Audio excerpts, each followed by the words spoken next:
An Unconventional Threesome is a comedy podcast hosted by three rude, crude, and tattooed dudes. We tell you this so you can shield your children's eyes and cover their ears. If you don't, we're not responsible for the fun and exciting new words that they'll start using. Enjoy. Welcome to the show, yeah, it's a blast. Turn the volume up, we got to laughs. Every joke's a hit, you'll have a fit. Sit back, relax, let's start this bit. Tuned in live from the internet's heart, where every word is a work of art. Comedy gold, it never gets old. Jump aboard, let the fun unfold. Welcome to an Unconventional Threesome, a conversation podcast that is usually hosted by three dudes who have absolutely no business having a podcast.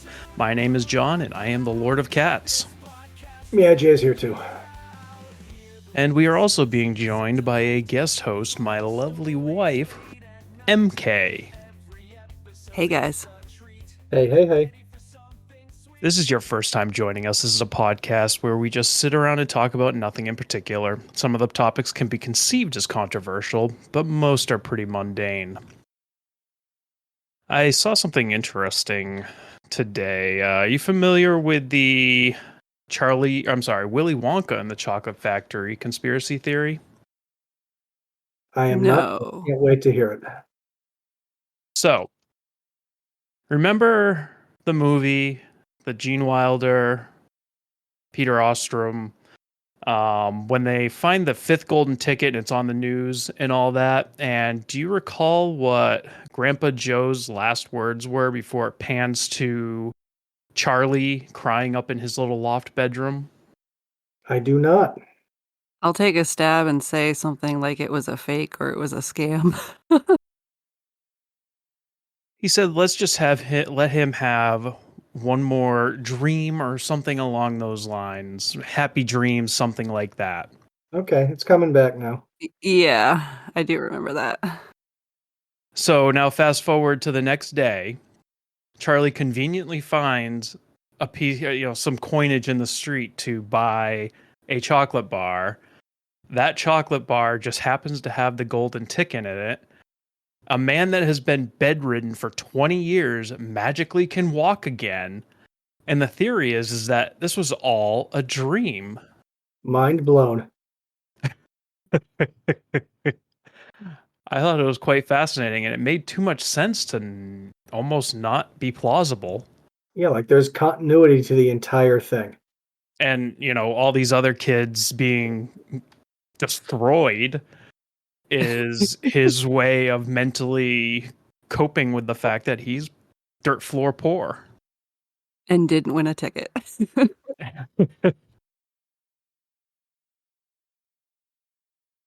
I like it. So tonight's episode is going to be relating around hot takes. So are you guys ready to strap in and crash into the fiery depths of hot takes? Let's get this dumpster fire down the fucking river. I am ready. Does anybody want to start in particular? Shoot from the hip, good sir. My first one, socks with slides or sandals is not a fashion faux pas.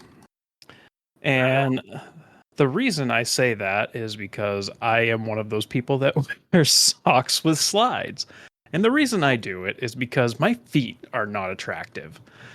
No one needs to see that shit. Maybe around the house, so my lovely wife, she gets to see that shit, but the public doesn't need to see that. She knows what she married. John, by that logic, you should be wearing a pillowcase over your fucking head 24/7. No, But not a white one, right? no, preferably some kind of pattern, liven it up. The one thing you added a word in there that changes it for me. My initial thought is absolute faux pas. Don't ever do it. That's like birth control footwear because you'll never get laid. And that's fine. But when you said slides, the one caveat I will allow is you are some level of athletic human and you're in some kind of recovery. So like if it's a surgical recovery, anything like that, and it's like, okay, I've got socks on for some reason and I don't feel like tying up a shoe, etc. I'll give you slides. Birkenstocks with socks, get the fuck out of here. Or thong sandals. No, hell no. God. That Okay. one I can get on board with.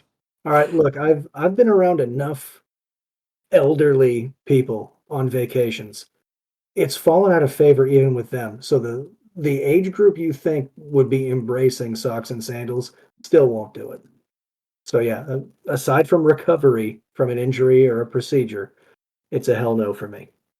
Well, they braced banana hammocks instead of thong sandals with socks. Yeah, one of them was smuggling a fucking squirrel or a raccoon or something. It was a rough time. But before we go too far off the reservation, MK, break the tie, please. Oh, well, I was going to ask if either of you had seen somebody wear toe socks with thong sandals because that is a look. Not one that I want to repeat. Yeah, that isn't an appropriate workaround. I don't think that qualifies. I don't know. Toe socks just drive me absolutely bananas. I don't like having things in between my toesies. Well, I'm sure I have committed this crime at some point. I just can't say with 100% accuracy if I have or have not.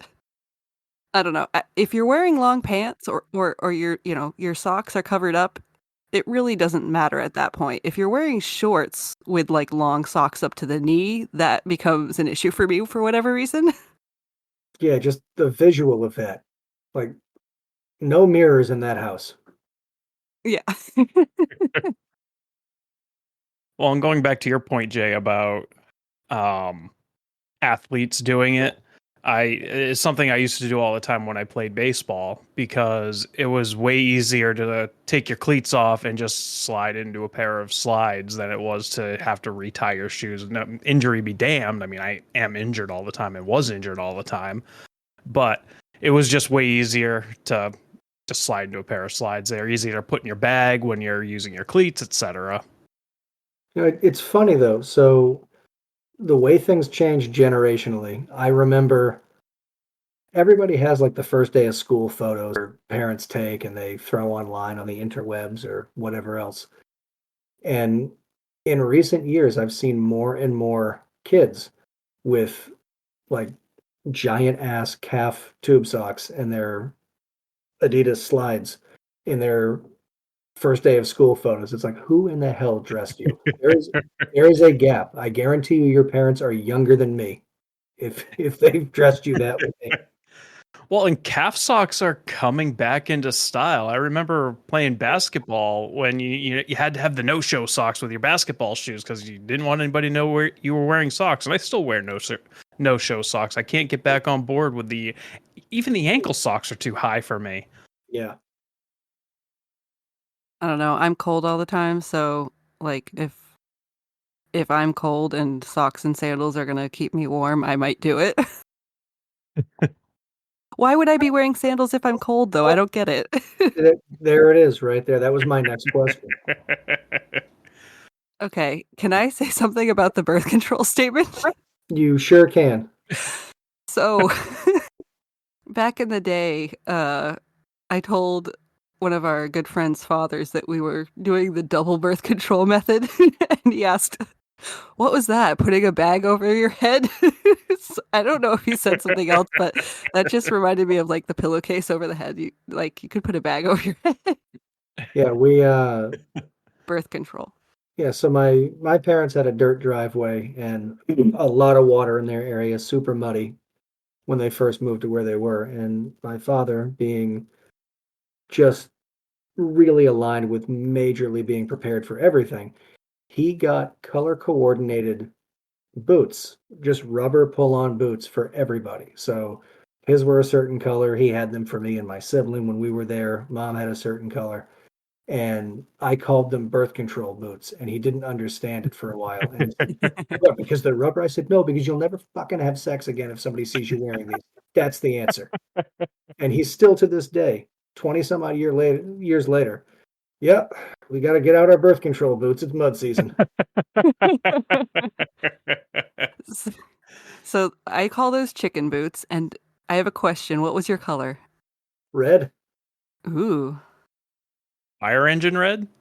Oh, yeah, like 2 snaps and a rewind. Wii U, parade day red.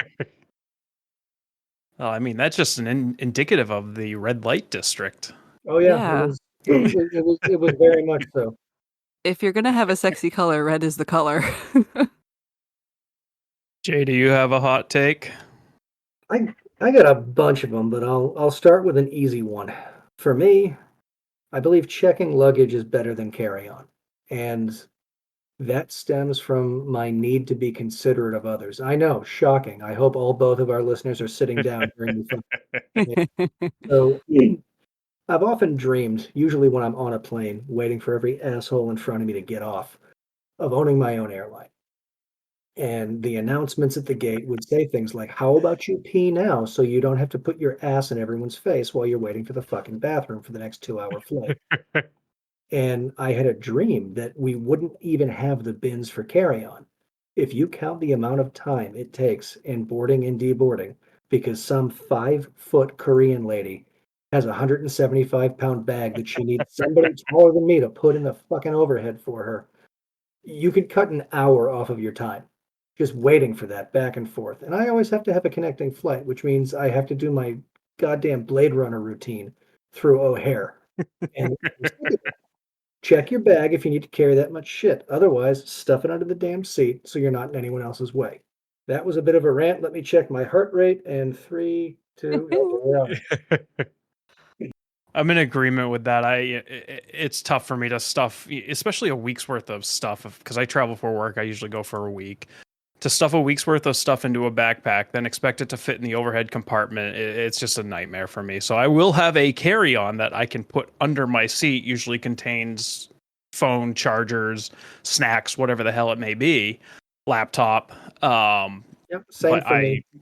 99% of the time I'm going to check a bag just because I don't have to stress as much either. I don't have to wear 75 layers so I can get my carry-on to fit in that stupid little fucking metal thing to make sure it's going to fit in the overhead compartment. I will gladly pay the $25 to have peace of mind. Then you wind up leaving something in the seat back. And speaking of that stupid metal thing, this one will make you friggin' laugh. So the last time I had a work trip was a few years ago, and all of our luggage was just decrepit. So I went out and got this really nice. It fits in the carry-on. It's like designed. In an effort to turn a profit, the Samsonite people made more than one. That's what I'm saying. They put some effort into this sumbitch. And I'm in line at our favorite local airport, and I get to the gate, and the woman goes, "You're gonna have to check that." I said, "Bet you I'm not." And she goes, "You need to step out of line because I know you're gonna check that." I said, "Okay, I know what my seat number is. I'll step out." And I did, and I just eye contact, fierce gaze with her when she was ready for me. She's grabbing the tag. I said, "Hold, please. This metal thing?" Yep. Just dropped, clicked in completely. She goes, "I am so sorry." I said, "That's fine. You just saved me 19 minutes of waiting for somebody else to put their frickin' bag in the overhead. I'm fine with that." So, I flew to Oklahoma when I was really young, and the airline lost one of our luggage bags. We were going as a family, and so obviously we had, I think it was like two or three checked bags. And that has scared me to to always bring a carry-on, at least that has one change of clothes and like the important things, so I'm not losing something I can't replace. Absolutely. No, I 100% agree with that. Like irreplaceables, I wear contacts, so my glasses, like you said, a change of clothes maybe, but at the same time, medicine, but like a change of clothes, I can find a Walmart somewhere and, at least get myself through for a few days. Yeah. No, smart move. Smart move. Were you guys aware that there is an airline that I believe is currently in a swarm of shit for telling people that checked carry-on bags need to be checked even though they don't? And come to find out, the reason why is they were getting like a $10 commission on every bag that they got to check. Money. That's one way around minimum wage. I don't know. Yeah. Yeah. I'm one of those crazy people that, like, I guess I haven't gone anywhere for a week, but when I've traveled for work for like a couple of days, I bring a single backpack and a laptop bag. And so everything's under the seat in front of me and I just bring it with me. I am not trusting the airline with checking my luggage and getting it to my destination. It's hard to overcome that when you've been a victim to where the hell did my bag go? So Yeah. I can completely understand that one. But at the same time, you get to, put that insurance claim in, and suddenly you had, the Hope Diamond in there, and Oh, yeah, my 5 pair of Louboutin shoes from out west. Yes. Well, and that's the thing. Like, I'm not bringing much. I'm bringing 2 days worth of clothes. It can all squish together. I'm just like, I'm not even putting it overhead. I don't like to use anything. I don't like to put luggage overhead either. I don't know. I'm weird. I like to have it with me. So while we're on the travel theme, I got another one for you. So, do you need to learn the language of the place you're going before you travel? I'll give you my answer first. I think it's respectful to make an effort, but if you're going to wait till you're fluent in something, none of us are going anywhere that isn't a predominantly English speaking country because it takes years to get to a point that you sound better than I failed out of freshman Spanish. yeah, I agree. At least making an effort, but I have a story behind this. So I apologize to all of my high school chaperones that went on this trip, but in junior year in high school, I did a trip down to Guatemala. I made it through Spanish 2, got to Spanish 3, and we'll just say I switched to another class. But anyways, we're down in Guatemala. I'm 16, 17, and one of the guys I was rooming with was an older gentleman. He was a chaperone, but he was like college age. And so he was a smoker. And so we found a little like convenience stall, and I walked up and I was able to buy a pack of cigarettes. It's just a point and shoot, and then they, up how many fingers of money they want. Where I did struggle though was, for those that don't know, when you ask for water in Spanish, that's agua. Well, you need to ask for bottled water. Because when I walked up to a convenience stand and asked for agua, they looked at me like I had 3 fucking heads. This gringo in the middle of Guatemala City asking for water. He knows it's gonna fuck his gut up, right? So kind of like you were saying, learning the basics of it, at least, to get what you need in order to survive. But then later on in the trip, we walked into a supermarket. Like I said, probably the age range of people there was 14 to 17 for kids in high school, and we were able to walk into a supermarket, buy a handle of Captain Morgan rum, a 3-liter of cola, and we got blitzed on the roof of the hotel. FYI, Guatemala doesn't give a shit. Yeah, and PSA, don't try to be healthy when you travel down south either, because the lettuce is also washed in that terrible water. So if you try to like eat a salad, you will also get sick. Or brush your teeth with it, or rinse your mouth out while you're in the shower. So many things that we take for granted and do on a daily basis that you have to be cognizant of while traveling to those places where it's not potable water. Yeah, that can wreck your trip real fast. Oh yeah. Oh yeah. Well, funny part about that trip is we were all flushing our toilet paper and done wrecked the septic system of this hotel. Oh, dear God. We didn't realize that the trash cans next to the toilet, that's what that was for. No one told us. Maybe they did. I didn't know. I didn't speak Spanish very well. So maybe they did tell me. I don't know. But yeah, going back to the question, like, you should know how to ask certain things in the language of the place that you're going to, so that you can at least do the bare minimum. Go to the bathroom, Porta ir al baño. Yeah. Not look like the entitled gringo waving and yelling, "Why don't you understand me?" Yeah, I agree. Yeah. I was just gonna say, I don't know how hot a take that is, but If you didn't know Porta ir al baño, how would you tell someone that you need to take a deuce?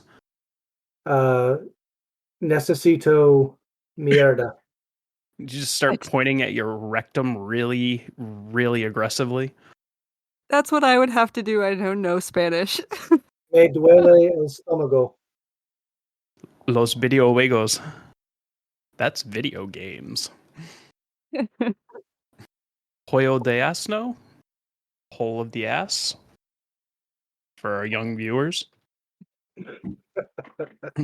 If I know how to say ass in Spanish, then maybe I can get by. I don't know. I might actually just literally translate to donkey, but same thing. Hole of the donkey. MK, you got any hot takes? So I brought one with me. I wasn't as prepared being a guest on this lovely podcast. But yeah, I don't like Tom Hanks. I don't know if that's a hot take, but he's probably a very good actor, and there are a couple of movies that I've seen him in that I like, but way back when I was young, I saw a trailer of Castaway and I had nightmares of Tom Hanks, so I try to avoid any movie that he's in. I was going to ask you, is it because of your disdain for Polar Express, but I guess not. Oh, yeah, that movie sucks, but So it's a trauma response to a Tom Hanks situation. It's not that you just can't stand the guy. It's more of a trauma response. Okay. yeah, I guess so. I mean, I love The Green Mile, but I try to, and obviously, like, I don't associate Toy Story with him, really. It's just his voice, but I don't know, something about the way he looks kind of creeps me out. Well, we watched The Terminal recently. Didn't you like that one? Oh, yeah, and Catch Me If You Can is really good, too. You see it? Yeah. With Leo. Yeah. So maybe you don't hate him as much as you think. Maybe I don't. And maybe it's a testament to his acting that through viewing a trailer, I got nightmares from his agony. I don't know. Wilson! Never seen the movie. I don't know if I could, but yeah.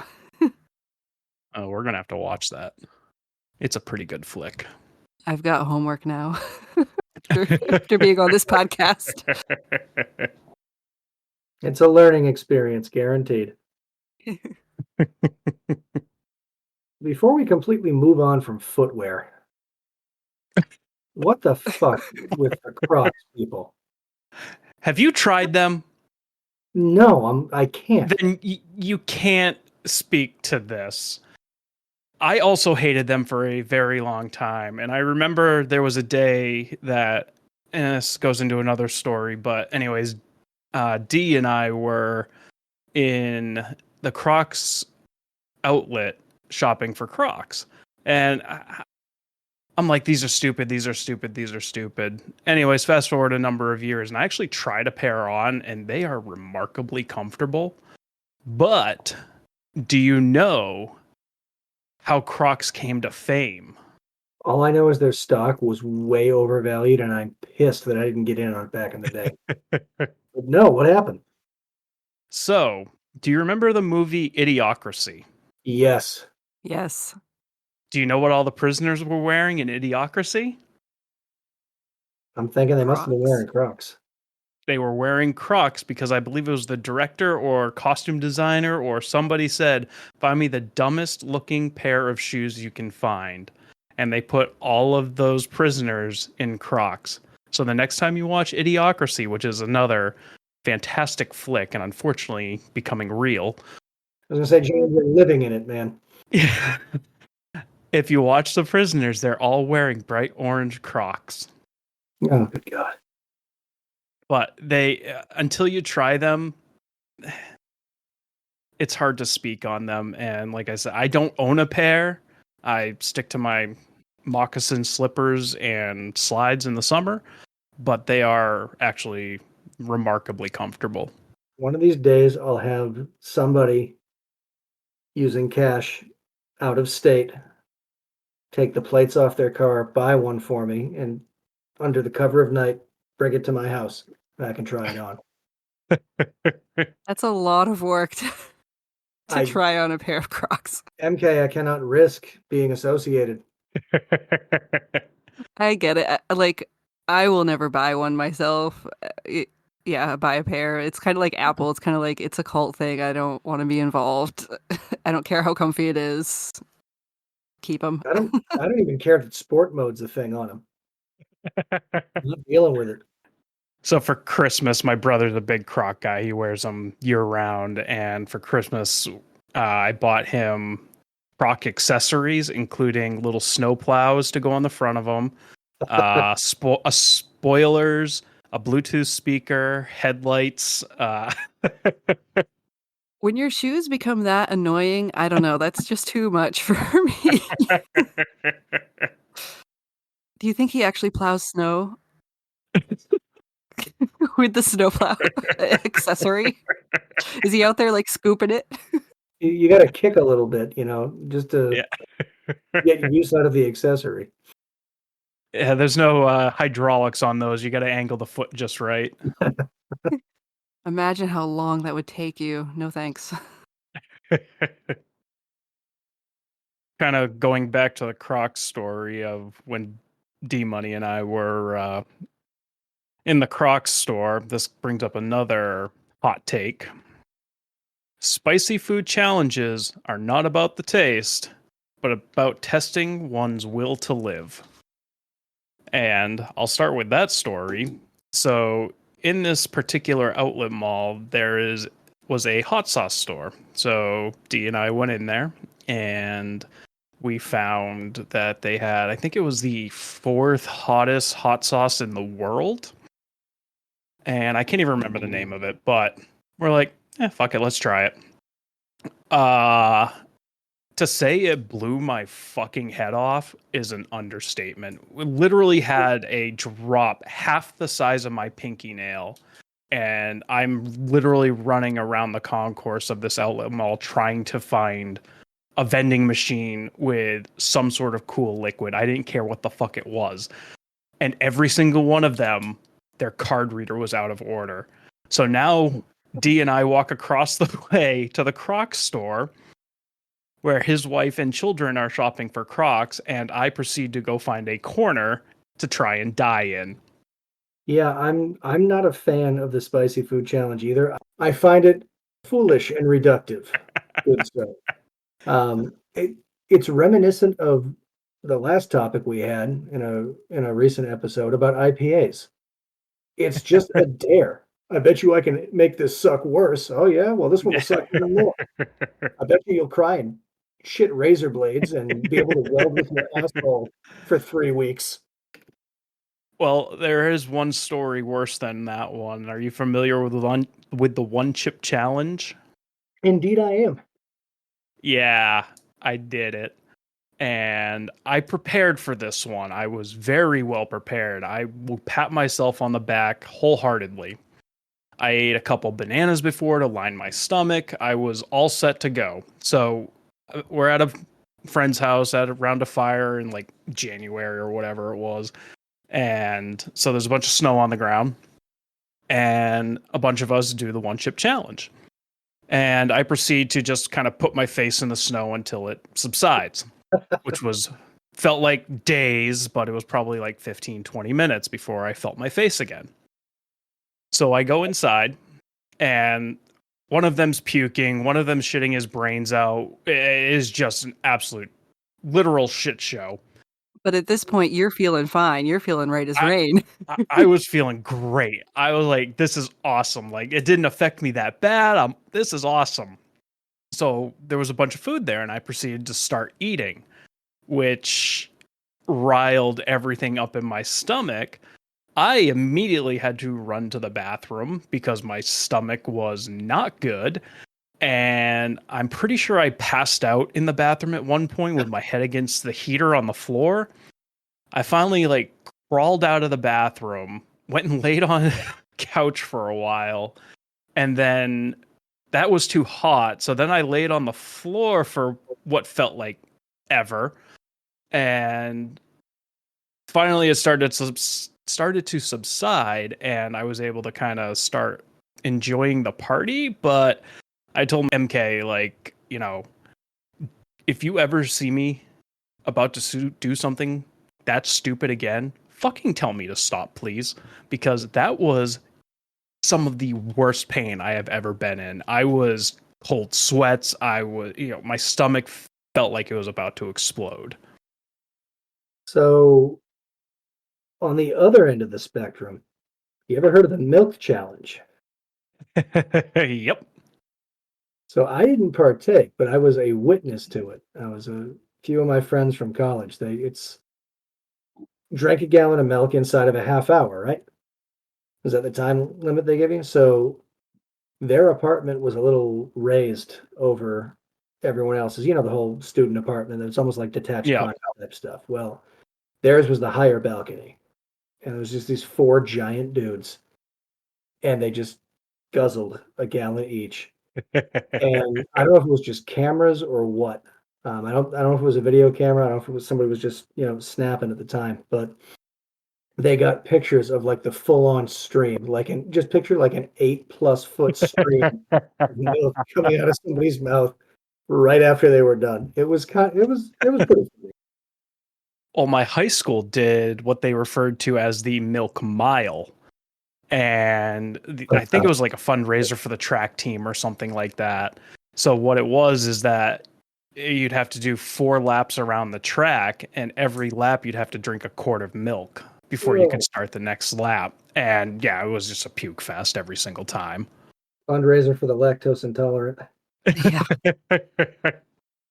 I wonder if you could get the same effects with like soy milk and almond milk, cashew milk, oat milk, the other Rice milk. Yep. No thanks. I keep my food challenges to eating. Oh, I ate the chip. Well, yeah, but I'm like thinking like volume eating. Speaking of, anyone else here think deep dish pizza sucks? I haven't had authentic deep dish pizza, but too much tomato sauce is gonna fuck my gut up because I'm getting older. Yeah, the taste of the dough, I like it. The fact they're putting sausage in the pizza, love it. Cheese, fan of that too.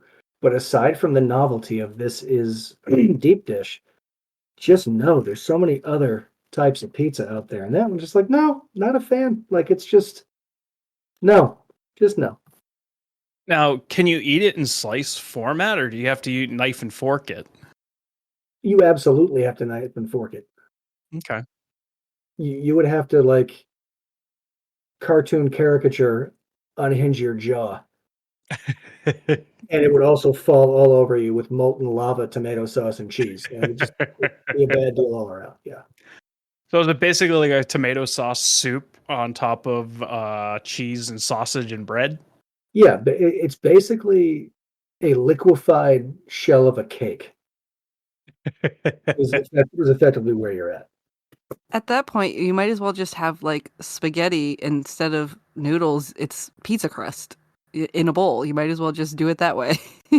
Yeah, it's the novelty was fun. I made one once. I went to an actual class for it, and it was a fun experience. But let's just say that was 2.5 years ago. I have not made one since.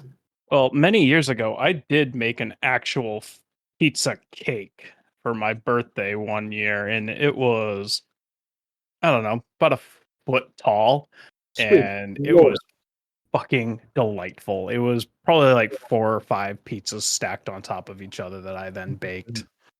It was effectively a kiddie pool for pizza. Yeah. That was right before we moved out of our first apartment, and we had a huge party. I don't remember this pizza cake. I tried finding photos of it recently because I was bragging about it to somebody, and I can't find them anywhere, unfortunately, because I was slowly starting to purge social media. Speaking of cake, let's see how many of us are communists. Let's talk cake. Let's talk frosting. If it's buttercream frosting, I think it's fucking delightful. I'm gonna be honest. I'm gonna be vulnerable here. There have been times that the wife and I will go to the grocery store. It's been a while because I'm already a type 9 diabetic, but it would be like, you know what we're gonna do? We're gonna get these soft baked cookies and just a couple of tubs of frosting. couple of tubs. And it was just dip. Well, there's two of us, man. One little tub each, Just dip the cookie in the frosting. And I don't have any idea why my pancreas tried to get immunity from another country. Well, hot take on this one. I fucking detest buttercream. Wow. I will tell you why. So my mother was a well-renowned cake baker in our local community, and she made buttercream on a regular basis. So anybody that's ever baked a cake before, you're stacking layers and you got to decorate it, you got to level it out. So there was always like scraps of cake around as well. So growing up as a kid, I would basically take these scraps of cake and make a cake frosting sandwich out of it, and just the gobs of buttercream. So I essentially burnt myself out on it, but you give me some cream cheese frosting, I will fuck that shit up. I say that was my next question. So you don't avoid it altogether, but not a fan of best cream, not into the fondant, but cream cheese, you're good. Correct. Fondant is a fine line because it really doesn't have a ton of taste. And I don't even know if it's just the texture of buttercream. It's just not for me. But the shitty frosting you get on like the Marvel cakes or the cakes you get at the supermarkets or whatever, that's not buttercream. Fancy frosting. I don't even remember what the name of it is. Or it's like whipped or something. Yeah. I'll take that. Wow. All right. Switzerland, weigh in. I mean, I am a fan of buttercream. There we go. We had a saying, a couple of swim team friends and myself, like, I'm gonna butcher this. I'm not gonna remember it, but something like, it's not really happening until you end up with buttercream on your face or something like that. And that was our like inside joke. But yeah, I don't like the crappy frosting that JB likes. I like real buttercream. I don't have it very often anymore, so when I do, I want it to be as decadently horrible for me as possible. So I know I'm doing the damage, yeah. My next hot take is the best fast food fries are from Burger King. You, sir, need to get out more. I will second this one because they are like salty and sweet. They must put extra sugar on them. I know like every fast food restaurant uses sugar on their fries, but they're extra crispy. I don't know. They're just really good at Burger King. So do you know why they're extra crispy? Extra fat? I don't know. So, prior to 1997, McDonald's were my go-to fries. After 1997, Burger King changed their formula to their fries, their new fries. They added a coating on them to allow them to crisp up and still be palatable after a bit of time. Anybody that's had McDonald's fries that's 15 20 minutes old, they're garbage. You got to have them fresh. But Burger King found a way to make theirs stay crispier longer. And the potato flavor I felt was more forward in theirs, and that's probably just because they use like potato flakes or some shit. But that is why I always preferred Burger King fries to anybody else's. And then in 2011, I believe, they tried their new fries, or I can't remember what the hell they called them. That epically failed, and they have since gone back to the 1997-1998 formula that I fell in love with. I am just in awe that you can quote timelines for Burger King fries. I definitely didn't Google that. You must have put a lot of time researching this. Put it this way, if this were the History Channel, right under your marvelous, glorious beard would be your nameplate that said Fry Historian. Well, and the worst part is I probably haven't had fast food fries in probably a decade. For me, it's Five Guys. Oh, Just that style. And second, Wendy's. Yeah. Is Five Guys fast food? I call it fast food because you order it standing up and you can take it to go. They'll throw it in a bag, you can take it to go. Yeah, I don't know. But they don't have a drive-through. No, they don't.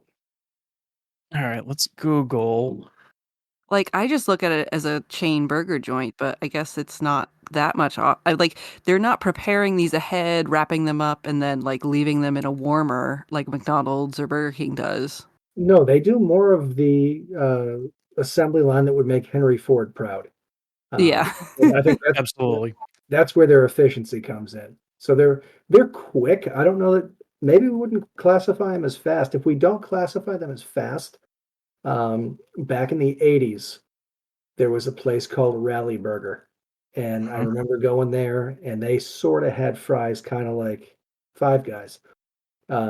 They went out a long time ago, but I remember going there with my dad. But yeah, if Five Guys doesn't count at this point, I'd have to go to Wendy's. So I Googled what makes food fast food. Fast food is a type of mass produced food designed for commercial resale with a strong priority placed on speed of service. Ah! Google's listening to me. Fast food is a commercial term limited to food sold in a restaurant or store with frozen, preheated, or pre cooked ingredients and served in packaging for takeout or takeaway. Five Guys is in fact not fast food then. Well, yeah, like it might, I don't know. It might be frozen, but they're not like pre-cooked, I don't think. Yeah. And I mean, they can tell you where they got the damn potatoes for the fries. I don't know. I mean, you could write any town in Idaho up there. And I'd be like, see, now that's Maybe Maine too. could be. Yeah.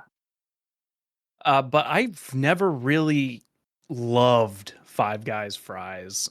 Maybe I just need to add more salt to them or something. Their Cajun fries, people rave about them, and it's just they're not for me. I've never done anything but their original fries, so I can't speak on that one. But too much spicy stuff. I mean, I like a little bit here and there, but I'd rather not have my stomach leave me for abuse. You gotta clean that colon out every once in a while. Yeah. I don't need my intestines seeking asylum. I love the image of like organs just leaving you, Jay. Just walking away. So far, we've lost my pancreas, my stomach, my intestines. Yeah. I think we call that pink sock in it. No gracias. You still have your heart, right? Heart, well, if I can chip the ice off of it. Lungs, And his balls are in his wife's purse.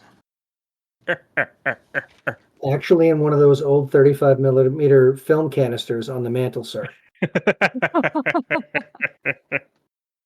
Those are like the best containers for small things, but I'm not calling them small. I'm just saying in general, those are good containers for small items. They're convenient for, neutered testicles, drugs, all kinds of stuff. Our younger listeners are gonna have no idea what the fuck you're talking about. No, they are not. I used to keep my like beads that I would make jewelry with in those. We use them to store quarters a lot for some reason. Yeah, I remember having just dozens of them around the house for stuff. They were convenient. They're good containers and they're free. What could be better than that? There it is. So you know what's not free? College. But is it a waste of time and money? John, what are your thoughts? I think it has become overhyped. And the reason I say that is because anybody that has anything to do with the trade industry will know that median age in the trades right now is like in the 60s. Oh yeah. Is because young people are not getting into the trades. So these people aging out of the trades and finally retiring or feel like they can't because there's no one to take their place. And I really do believe we should be pushing trade schools, especially at the high school level. I mean, when I graduated high school, it was go to college, go to college, go to college. You will be a bum if you don't go to college. And they really need to be pushing these trade schools because we need to start getting new blood into the trades. or else we're all gonna be stuck being YouTube mechanics to fix our cars. And if anybody's been a YouTube mechanic before, yeah, shit goes sideways pretty quick sometimes, and there's no video for when it goes sideways. Yeah, it was a huge mistake to, I'm going to call it at least 2 generations that we pushed college as the only path. And what's funny is you look at it now and it's almost coming maybe not full circle yet, but there's this big swath of people. It's kind of like the stay-at-home parent thing that happened. You got this giant swath of people that it's like, all right, I'm priced out of going to college. So unless I'm going to go for the long haul for something I absolutely need it for, so many people are like, yeah, I don't need college for that job. So they just start working. Um, who knows? Maybe it'll flip and enough schools will decide that they don't have any money anymore because no one's going. I don't know. Well, and to get even not even in the trades, but even white collar work, if you want to call it that, entry level jobs are requiring college degrees. It doesn't matter what it's in as long as you have it. What the fuck sense does that make? Yeah, I mean, I used to laugh because I went to college. I even did a little grad school. And every job I've had, there's a bunch of people who never set foot in a university sitting right next to me doing the same shit. So it's like, all right, apparently you can get there without it. Yeah, it can be misleading. It's going to lead me on to another tirade of student loans too, because I fucked up. I'm fully admit it. I graduated with $120,000 in student loan debt. I was 17, 18 when I signed those contracts with a cosigner, obviously. But no one sat me down and said, hey, this is going to fuck up the rest of your life. I had the advantage of having a mother who did instill that into me. She was like, you can go to college, but you're going to be basically buying a house. You're going to have a mortgage when you come out of that school. So be really careful and think hard if you really want to go to college and do something like that, or maybe just start working and getting experience. And that shows more, college shows discipline that you went to school and went to class and all that, but maybe that's all they're looking for is those entry level positions that you were talking about requiring a college education. Maybe that's all they're looking for, but yeah, the experience and knowledge will take you farther, in my opinion. Yeah, and for me it was easy because back in my day when I went to school, it was 2 wheat pennies and an expired Foot Locker coupon per semester. And I was squared away. So I Son kind of a of, bitch. I've got a nephew who's going now, and I hear the amount that is being spent, and it's like, holy shit, you better invent a fucking rocket, buddy. Otherwise, there's not going to be all else. Yeah, and things like English and writing, like if you love writing, write. You don't have to go to school for that necessarily. You can read all the books you want. They're just going to assign you, books to read and then writing assignments to do. You can do that. I mean, obviously it's more structured, but you can get a lot of experience about, just doing that on your own. Although I will say I did go to school as well. I went for accounting and I am actually using that degree. So, but I also left school with a car payment, 30,000 instead of a mortgage. So, I mean, between the three of us, we've got about 60 years of higher education. So go us. On my next hot take, wearing pajamas in public should not be allowed. Put on some fucking real pants. No one wants to see that shit. Caveat, unless it makes you look cute as a young girl. And by young, I mean between the ages of 20 and 30. Let's not throw me on a different castaway island, thank you. No one gives a fuck about your Deadpool sleep pants. yeah, I don't know who wakes out of bed and just says, I'm not going to go put on anything. I'm just going to go to the store. See, I would always be afraid of that. And the reason I say that is for myself, I believe in Murphy's Law big time. And if I go out in a pair of flip-flops, no socks, obviously, we've covered that, and just sleep pants, my car will not start, or I will run out of gas, or it will start just a torrential downpour of rain, or the drawstring will break while I'm in the store with my hands full. Bad things will occur. So for me, yeah, for me it's a no. But I mean, hey, if you're some 20-something-year-old kitty and you decide you got to go out there and I don't know, show off your Deadpool sleep pants, I can't get mad at you. That is not the stance I thought you would take, Jay. Okay, so what did you think I would take? A resounding no, pull your pants up and learn to read? Yeah. I mean, you're mostly right. I'm there for everyone who isn't the aforementioned, Amelia Clark lookalike. Oh, and going off of your point, Jay, about something bad's gonna happen, there's a reason why I sleep in pants or shorts or whatever, depending on the season.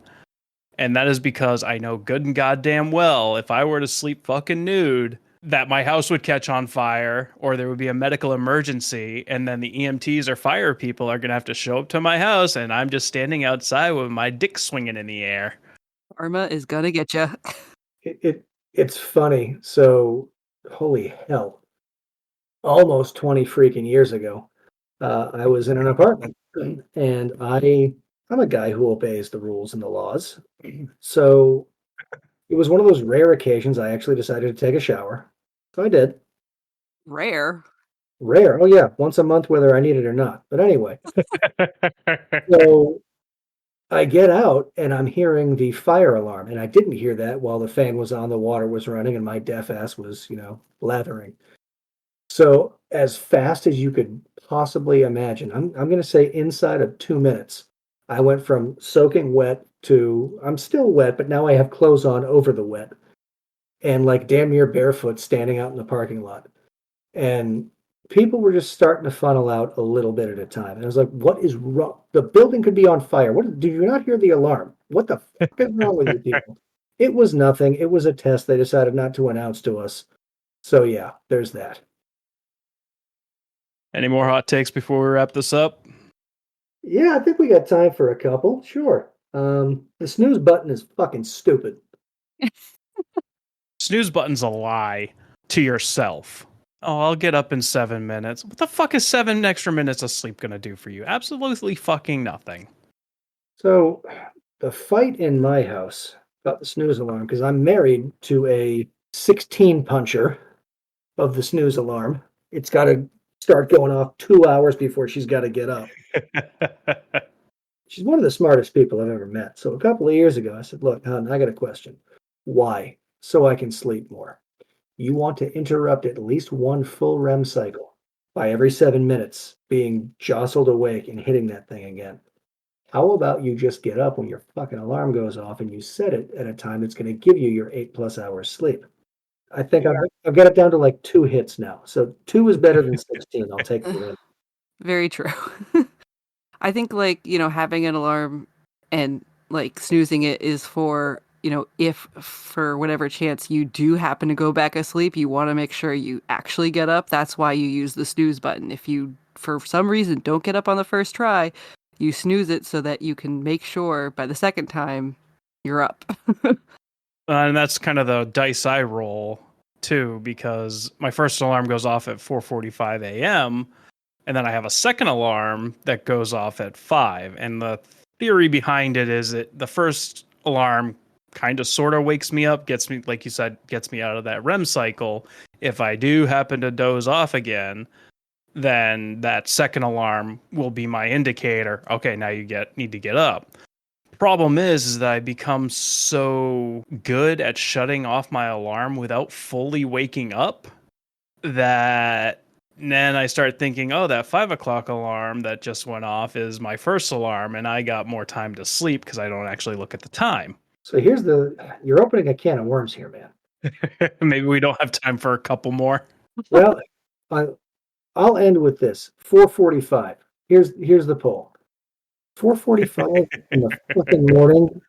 The morning, or is it the goddamn night before? Holy shit, that is late. I go to bed at 8:30. What can I say? I'm an 85-year-old man at heart. He's still on those old flex hour times. Not really, but almost.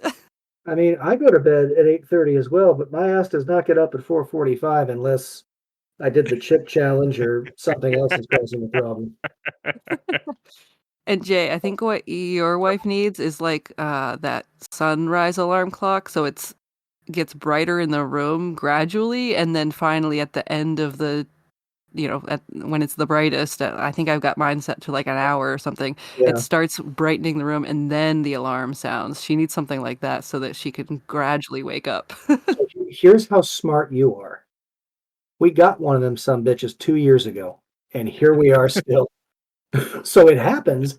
And when we first got it and we were using it the right way, it was like, this is perfect. This is amazing. I literally feel better on how I'm being awakened. And now it's like, yeah, we do that. Oh, look, there's birds chirping, smack. And 7 minutes later, we do this again. So maybe the trick is changing it up. I don't know. Yeah, it's not a hill I'm going to die on at this point. I think I've made all the progress I'm going to. Okay. Hey, you tried. Well, and I wonder, like, what would changing my alarm tone do to me? Because my tone is a very startling tone. It's like a fire alarm going off type tone. And I become so accustomed to it, I'm afraid that if I change it, I won't hear it, incorporate it into my dream, which I've done that before. So I don't know even if like changing my tone would change anything. Yeah, change it up because your brain gets accustomed to that tone now and it says, oh yeah, this is your alarm. You just need to go ahead and turn it off. If you change that tone, your brain's going to be like, oh yeah, what is this new thing? I guess I should actually wake up and do something about it. And I think we're good to wrap it up here. One more question. Which of us was here for the sexy appeal this time? I think I'm legally obligated to say my wife. No, I think all the listeners just have to wait for their sexy appeal until the next episode. I don't know. You might have Drew Bledsoe our friend D Money here. Well, I will say it was a pleasure being on this podcast. Thank you guys for having me. Thanks for joining. It was good. It was good to have another perspective. Absolutely. Thank you for joining us. Sorry, I'm glad that I can, put in my thoughts and not, just be listening to the podcast, walking around the house going, I have something to say about this, and actually join in. So that was fun. Thanks to everyone for joining us. Certainly hope you enjoyed this episode. A little bit of a change up on things, a little bit of a curveball. D Money was not feeling well tonight, so if you want to send him some well wishes, you can send those over to an unconventional threesome at gmail.com, or in most podcast platforms, you have the option to click to send us a text at the top of the episode description, and that will come directly to us. If you haven't yet, please head on over to our Facebook page, as that is where we are currently posting updates to the podcast and some pictures probably about once a week. In the episode description, you can also find a link to our website. I've stopped saying temporary because I'm lazy and haven't gotten around to building the full thing out yet. If you're enjoying this podcast, please tell your friends and family about it so we can start making the Skrilla. And I could, retire, and that would be fantastic. Well, with that being said, I'll bring this to an end with This is John. Yeah, Jay's here too. And sign off from MK, I guess. Toodaloo. Bye. Wait, who's going to say fuck the government? Fuck the government. Fuck the government. Podcast will make you proud.